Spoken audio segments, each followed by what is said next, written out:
Bonjour à tous. Alors moi j'ai hérité du rôle très sympa dans cette matinée parce que moi je vais vous raconter des jolies histoires.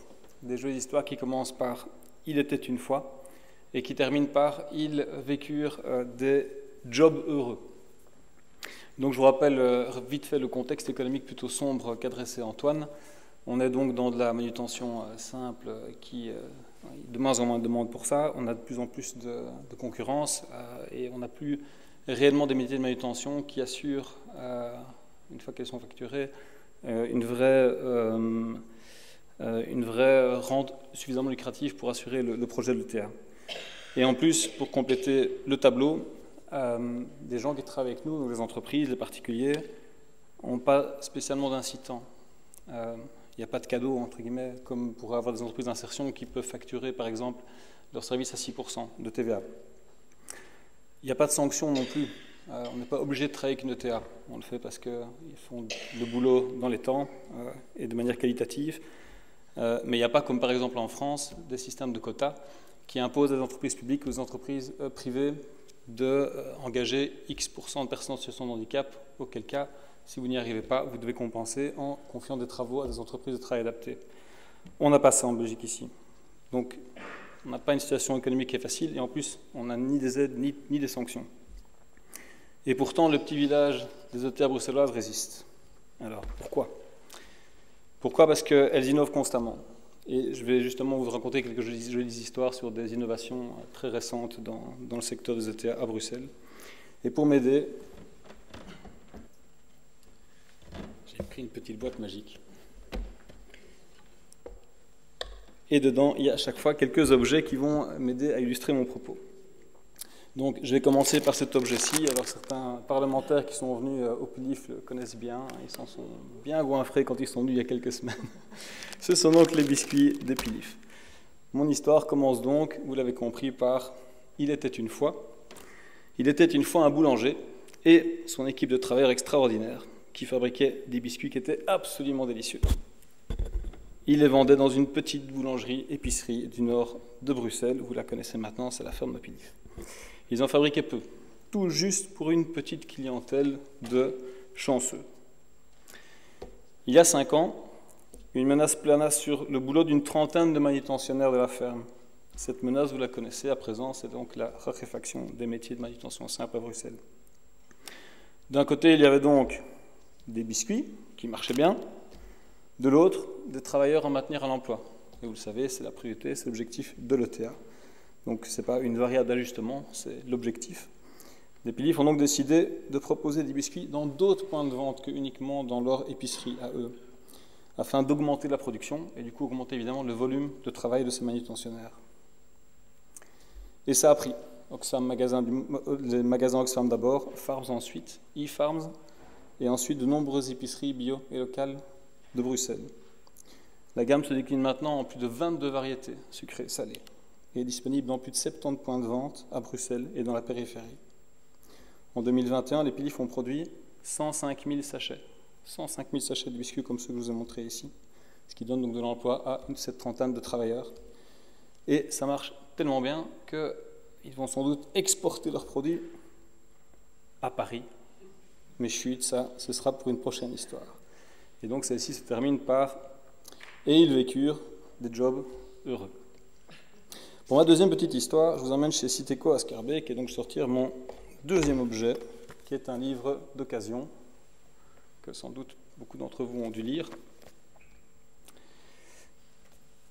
Donc mon histoire commence par, maintenant vous connaissez, Il était une fois. Il était une fois une ETA qui connaissait bien les livres, puisque cela fait plus de 100 ans qu'elle les relit artisanalement. Ils aimaient tellement les livres qu'ils se sont dit, mais comment leur donner une seconde vie pour que plus de gens en profitent, à petit prix. Alors ils ont tendu l'oreille et un partenaire leur a soufflé une excellente idée dans l'oreille. Le partenaire, c'est Recyclive, une entreprise française. L'idée, c'était d'aller récolter les livres chez les gens à Bruxelles qui ne lisent plus. Vous savez, ces livres qui traînent dans nos bibliothèques et qu'on ne sait pas très bien quoi en faire. Et l'idée, c'est de les récupérer chez les gens et de les vendre sur Internet. Ça, c'était le pari.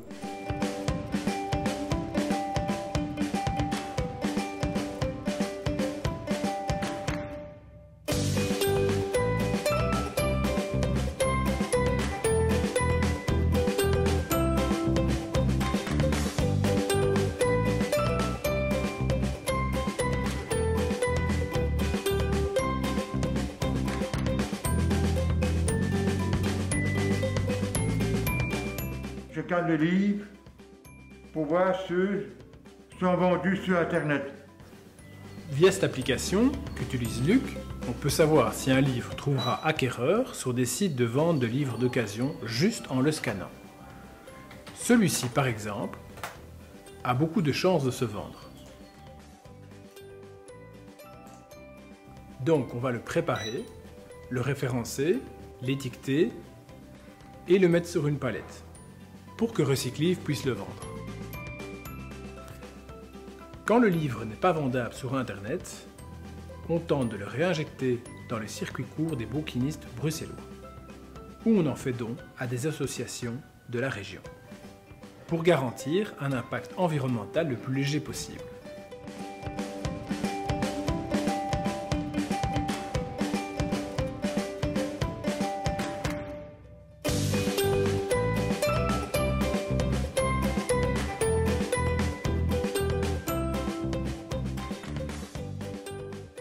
C'est une jolie histoire. Hein. C'est pas toujours facile, mais dans l'ensemble, on peut dire qu'ils vivent des jobs heureux. Ma troisième histoire, on va revenir dans le monde merveilleux de l'alimentaire. Et pour l'illustrer, je vais prendre une bière que peut-être certains connaissent. J'imagine. Cette bière, elle est faite par Brussels Beer Project, donc à Bruxelles. Il était une fois une ETA extrêmement active dans certains secteurs d'activité qui étaient plutôt en déclin, l'impression, le mailing, deux secteurs qui sont très impactés par la digitalisation. Le méchant de l'histoire, c'est de nouveau la demande en manutention qui diminue.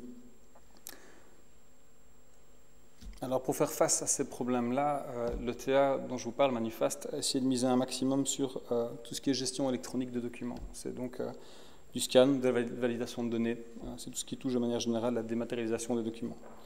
Et aussi sur une autre activité qu'on appelle le picking. Alors, le picking, c'est quoi? Le picking, c'est la gestion de stock pour des clients. En gros, l'ETA s'occupe de préparer les commandes, de mettre sous le colis et d'expédier les produits pour le compte du client. Cette activité de picking, l'ETA la proposait déjà à ses clients, comme L'Oréal par exemple. Il le faisait pour L'Oréal, pour ses produits cosmétiques, pour des produits publicitaires. L'idée alors germait, à partir de la même logique, de créer ce qu'on appelle un hub logistique alimentaire. Donc, l'idée, c'est que si on peut préparer des commandes avec des échantillons de shampoing pour L'Oréal, ben, on peut très bien le faire avec des bières, par exemple.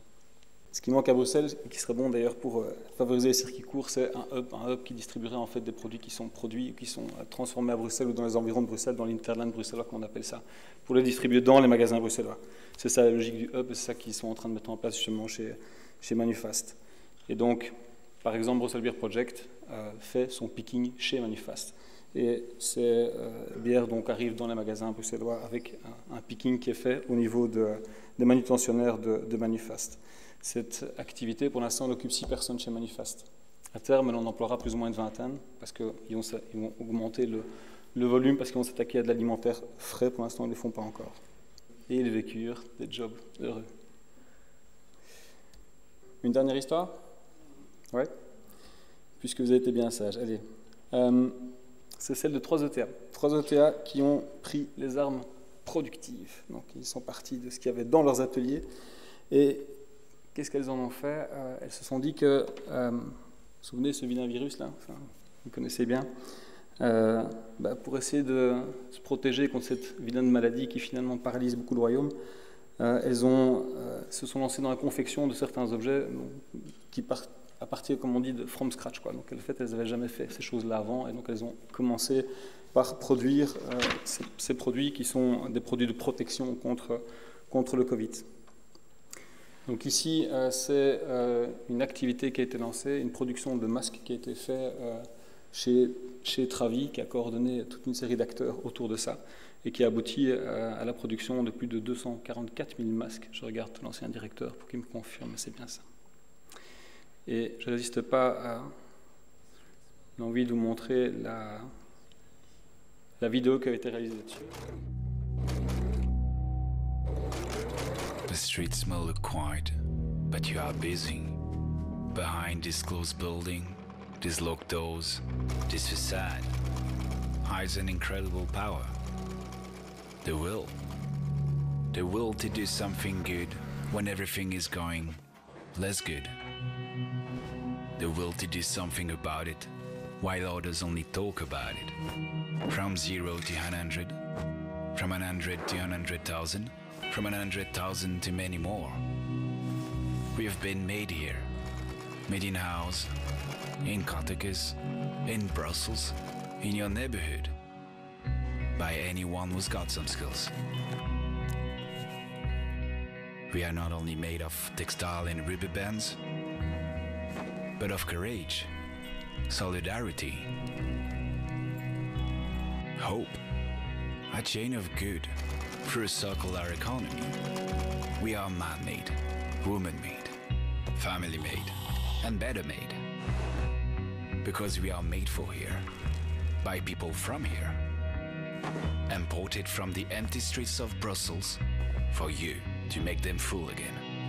We've been made inside, so you can finally enjoy the outside. Enjoy the outside, respect each other, and wear a mask. La deuxième ETA qui s'est illustrée dans le combat pour le coronavirus, c'est Brochage René. C'est une ETA qui a fabriqué des masques, mais les siens étaient un peu particuliers. Ce sont des masques avec une petite fenêtre transparente, ce qui était absolument génial à l'époque parce qu'il n'y en avait absolument pas. Donc c'est un des premiers prototypes qui a été lancé sur le marché. Une aubaine évidemment pour des malentendants qui ont énormément souffert évidemment de la non-possibilité de pouvoir faire de la lecture labiale et de voir les expressions du visage.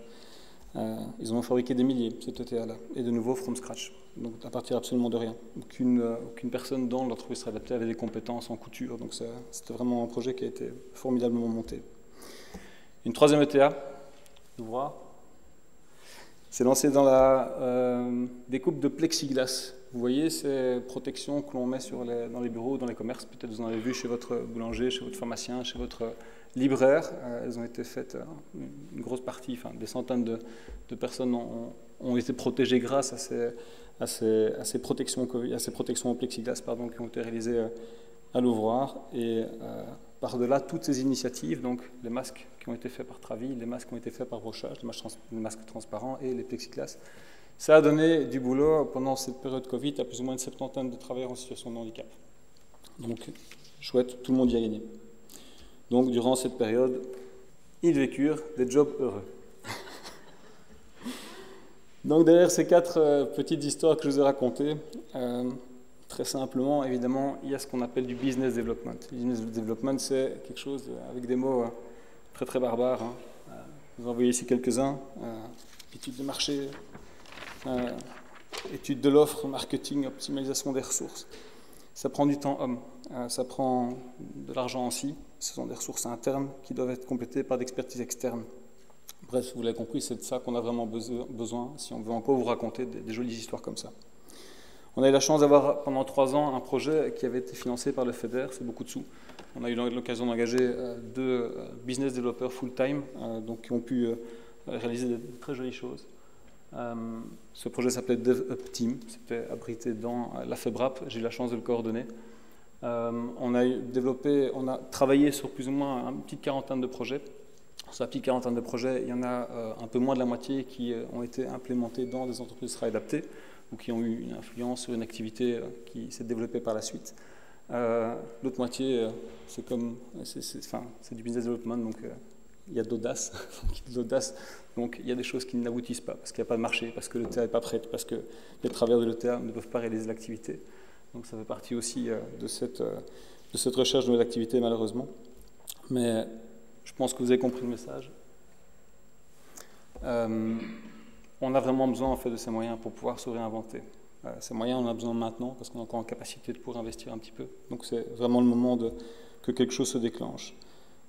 C'est des petits changements de cap, c'est des diversifications d'activités, vous avez compris, ce n'est pas non plus des choses fondamentales. Il y a moyen par rapport à l'existant, entre guillemets, de faire quelque chose, de développer de nouvelles activités, si on joue juste sur ce qu'on appelle la diversification d'activités.